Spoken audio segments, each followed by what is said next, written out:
أعوذ بالله من الشيطان الرجيم. بسم الله الرحمن الرحيم.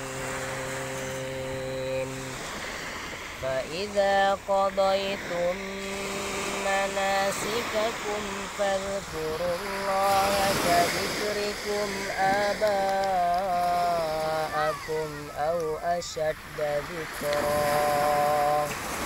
فمن الناس من يقول ربنا آتنا في الدنيا وما له في الآخرة من خلاق.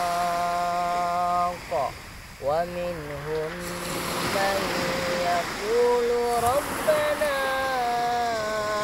آتنا في الدنيا حسنة وفي الآخرة حسنة وقنا عذاب النار.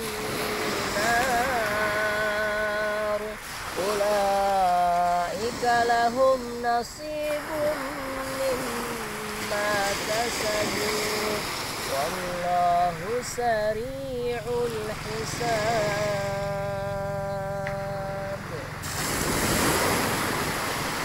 Alhamdulillah, kita sekarang lagi bersantai-santai di pantai Ujung Ulele, Kampung Jawa bersama keluarga.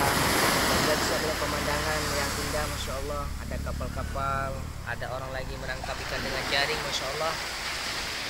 Alhamdulillah, semua ini dengan nikmat yang Allah berikan Allah Subhanahu Wa Taala, kemudahan untuk melangkahkan di sini. Alhamdulillah binikmati tatimmus sholihat.